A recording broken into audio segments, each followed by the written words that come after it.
Greetings, this is your buddy Jim. Welcome to Sawlogs Plastic Hubs. I'm redone my tire buffing stand. Mainly fixed some faults, some oversights in design, and all that. What led to this is the original motor that I purchased, the gear motor, just was way too small for the application. And so I purchased a new motor on eBay, and this whole thing, this redo has been an adventure. So before I get into that, I got to thank someone.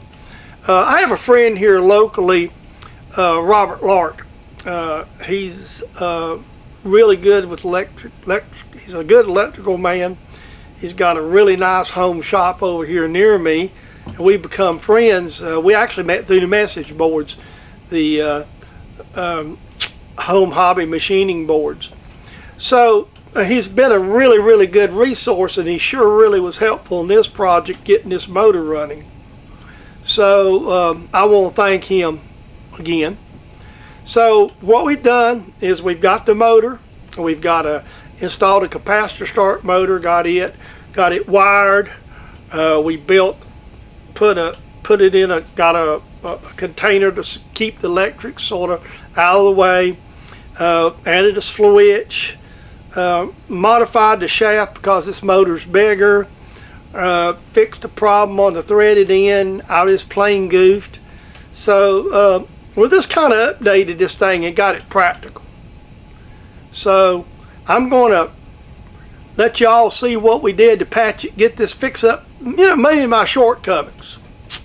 So with all that being said, sit back, get your easy chair, your cup of coffee, cold beverage, prop your feet up, bring the children and the dogs in, get your significant other if they won't watch my videos, and whoop up that widescreen, and let's sit back and enjoy watching this video, or watch me making a monkey of myself as usual. So you guys have a great day, and enjoy the video. Now here we go. This is the ENOS Bike. Now we still got to wire it, but reason why I'm picking this piece of aluminum, I got to have a place to put a capacitor and a switch right here on the unit. So what I'm doing this morning is, first thing is, I'm gonna go ahead and kind of lay this out and get some holes drilled in it and see if we can get this thing bolted on here and lined up to where we can get it kind of in place.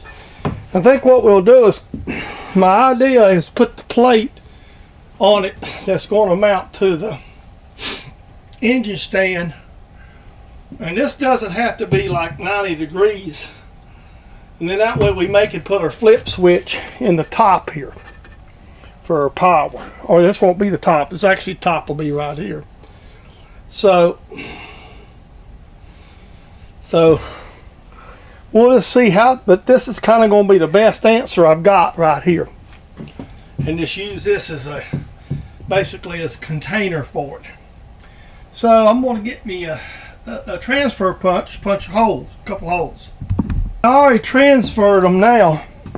Now we're just going to hold these with quarter bolts because I think that'll be sufficient, because all we're going to do is bolt this to this. I think as thick as this is, I'm just going to drill and tap this quarter 20. Hey folks, I'm going to channel my inner Mr. Pete this morning. He uses a lot of drill press and transfers, so that's what we're going to do here. This material is thick enough that I could just put the screws directly in it, tap them, and so I'm just going to go ahead and drill these out, and we're going to tap these things out so they're pointing right fast, and hold her down. So let's just get going. Okay, now I've got it bolted. I'm just going to go around here, and I'm just going to drill a hole right here, because I already know my wire connections, where they got to go. And basically, so I'm just waiting on the capacitor that I need, and I'll probably get a longer cord. Probably run it out of the capacitor into a plug anyway, so we'll have to figure all that out too. So we'll also have to figure out a way to put a cap on the end of it. So the capacitor will lay down in here somewhere. So that's what I'm going to do right now, is go ahead and get me a hole in it and run this wire through. Hey folks, I've made a cover. I'm going to make a little quick aluminum cover out of some sheet aluminum I have. And since I don't have any materials, I got to saw it. So excuse the noise.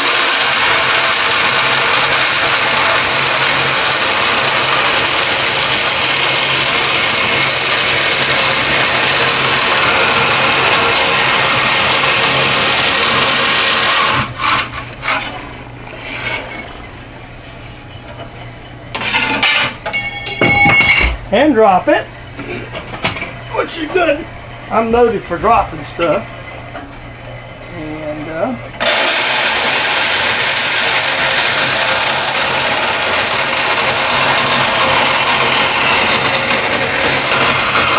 all right, let me go check the fit of this right quick. All these aluminum, I'm not gonna call them doohickeys. That just don't sound professional, does it?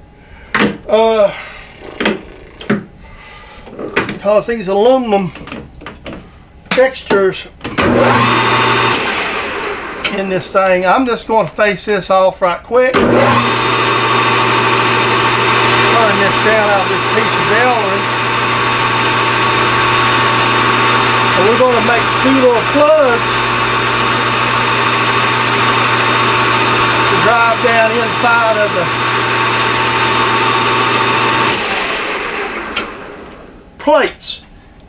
There's like holes in them, and I want these things to be somewhere around 540, 560,000.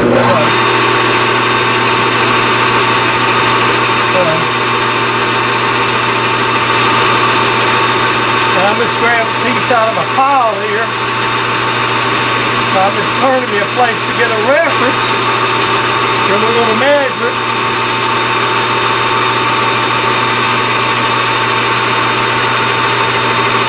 I'm just going to I'll cut these off after I turn to a length. We're just going to run like sheet metal screws down in it. So I'm going to measure it and I'll bring you back. This should be the last pass. We're going to just set this right up. Cut off saw, cut off. We're going to cut it off, we're going to drive it in. If it works, we'll make another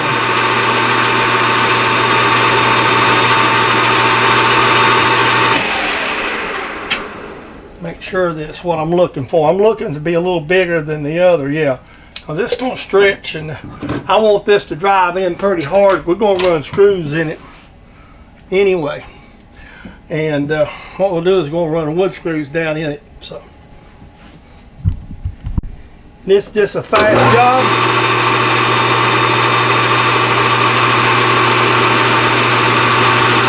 I don't care if there's a little tip in the bottom. We'll go see if this drives in. And what you see sitting right there is my little plate that's going to hold the, that's actually going to hold the, this is going to be the cover.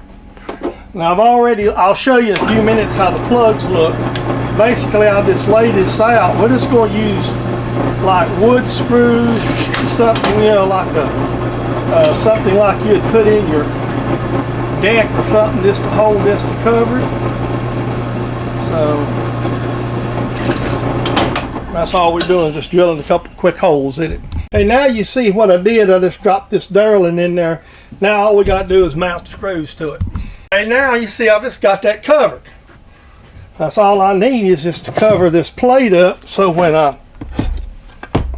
so now all my wiring is protected. I don't know how well you can see down in there, but see, basically now what we'll do is when this mounts up on the machine, we can mount our boxes or whatever we need to mount to it just as neat as can be. So that'll take care of a lot of the issues with all that. I give us a place to put the capacitor that's got to go up under here and stuff like that, so we can wire it right in. Guys and girls, this is what we've got here. This is the this is some of this aluminum that I got from my brother-in-law, and this is the last full piece of it. So what it is, this is a fairly thick piece of extrusion, so I can put all my support stuff. I got to put a capacitor in here and stuff like that, so I can have it inside of this. So this is each end. I've made these caps, made plugs. This ain't nothing. This deck screws, piece of plate aluminum. I got a plate aluminum on the top with this plastic box, which we're just gonna put an on/off switch on it. And this hole here is drilled, so we're gonna run the wires in and out, the wire into the capacitor. I'll have to drill another hole somewhere to take the wire out to go to this box. That is TBD, to be determined. So what I want to do before I start working on anything else is I'm wanting to get this to position that I have it running, and then I'll bring the stand in and go to work on taking this hub off, figuring out where I want to put all this stuff, and figuring out how to make all the mounts. Probably the way this thing's going to work is it'll drive something like this into the shaft that's already made. So that means it'll have to, so this will probably be on the other side of the stand, and right here will probably be the plate that is bolted to the stand. I'm going to probably make a support here that welds over and goes to the stand. And then I'm going to drill 4 holes to the stand, and I'll bolt it on both ends. Probably cut a plate and bolt 2 quarter 20 plates is what we'll probably do. So that's kind of where we're at right now. Update on updating of the motor stand. Again, I mentioned in a previous video, a friend of mine here in town also watches my videos, and he's also a member of one of the machinist boards, and we've developed a good friendship. Mr. Robert Lark, he's assisted me on getting this motor running, and I just haven't got a chance. I've been busy this week with my nephew. He's been moving, so we've been getting to working on that. We got to get to cracking on the race car. Probably this weekend we'll be in the shop over Truett racing on it, and then we'll go from there. So I hope this clears up a lot of stuff for you. Okay folks, this is my tire stand, and I've been having issues with it. So what happened is the threads haven't pulled right. The threads didn't look good. I really couldn't figure out what was going on and it looked like, so today I took it apart, and come to find out I made a mistake and didn't catch it. That's why the threads don't look good. So what it is, the stand itself, the machining of the tub, when I threaded it with the die, is I actually was looking at something wrong. I used calipers and didn't mic it, so I remiked it, and I'm approximately 30 or 40 thousandths undersized instead of the 5 or 6 I was wanting for the threads. That's why the threads don't hold, nothing engages. Normally I power feed, but anytime I get these small diameters sometimes with a cutoff tool, that's where I tend to struggle. So we're just taking our time here and cutting this off. We're just going to face this thing out and drill it and put a piece of all thread in it this morning. Sticks this side, and we'll turn it over, we'll get that shaft apart, and we'll measure it. I'm still waiting a little bit on I put a capacitor on the motor, and the motor is still not performing right. It started and ran, then it quit running. So I ordered another capacitor and figured maybe capacitor went bad. I just got a bum capacitor, so we're going to try that. And so we'll get this faced off. We'll set this up to grill and tap at a 1/8 inch. Away we go. Hold on a minute. Let me cut you off. Remember, I got to pick the feed up a bit. Okay, I forgot I had the feed cut down from the other day when I was machining the welds off of those engine brackets. So I'm just going to take a real light face cut. I'm going to leave that 33 in there. It'll be plenty good enough. Face it off right quick, and we'll set this thing up, and we'll drill and tap it for a 1/2 inch. We'll drill it in there about 1 inch. And we'll Loctite this in with bearing mounting. It'll be just as good. What I really, in a way, should have done to begin with, or just paid attention to my measurements. So, kind of goofy. One thing I see a lot on YouTube, and I'm not going to be critical of people, because a lot of people in this world are a lot smarter than I am, but I'm like several other people. I see they get in here and they drill and feed this stuff something awful. I'm a little bit more conservative myself. So, this is the tap drill for the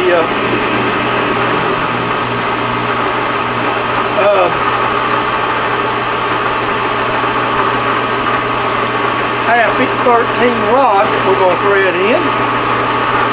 I just so happen to have a piece. We're going to drill this 1 inch.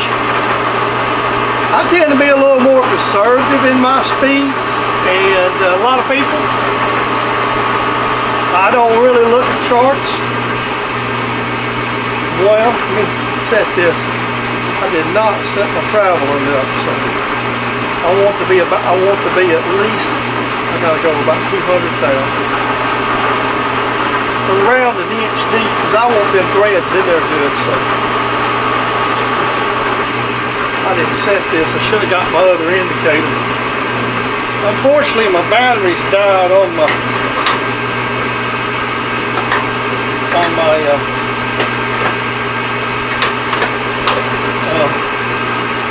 digital, and I haven't went and got one. Shame on me. Try this again. Hopefully I got it this time. Sometimes this stuff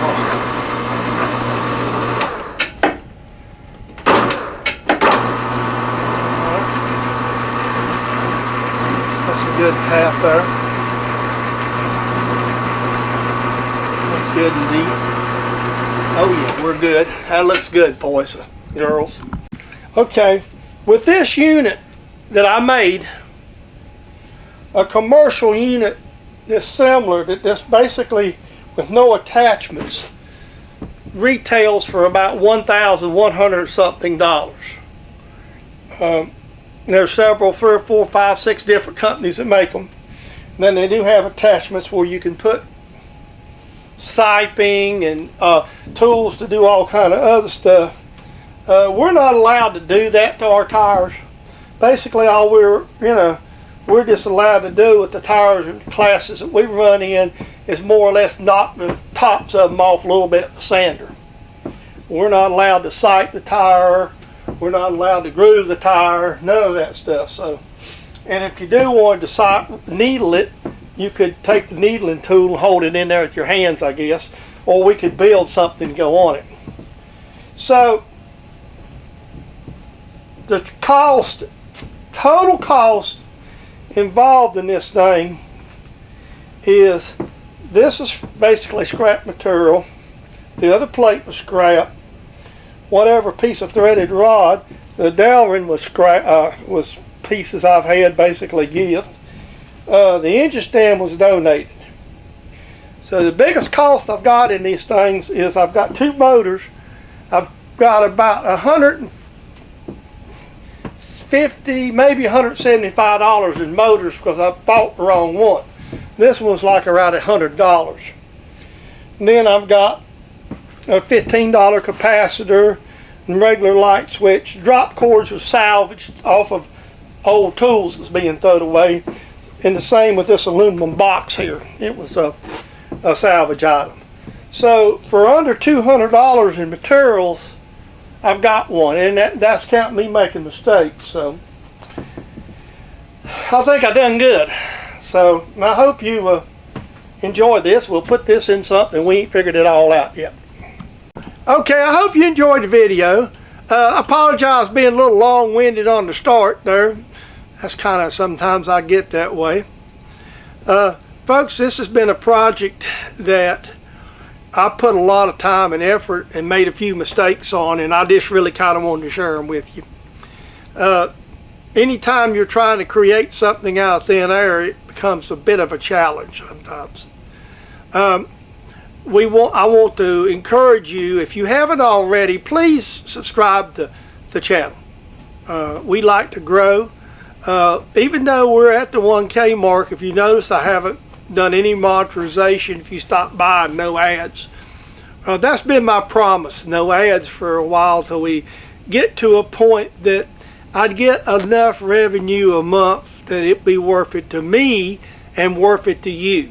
So I think we're gonna have to grow a lot before I even get to that point. So you can subscribe if you want ad-free videos. I'd be appreciative. We don't offer Patreon. We don't do PayPal. We don't ask for no financial support. This is another hobby of mine. I have 3 hobbies: the shop, YouTube, and my race car. I think I got way too darn many, if you ask me, but that's the truth. So how about stopping by? How about clicking on that subscribe button? Comment if you got something to say. Good, bad, or ugly. Tell me what I'm doing right, wrong, or indifferent. And just sit back and enjoy my videos. I really appreciate you stopping by. Thanks very much for coming by, spending some time with me in the shop. Till we make that next video, you all have a blessed day, and we will be looking for you in that next video when I sit down and have a talk with you and show you what I'm doing. So until then, we'll see you later.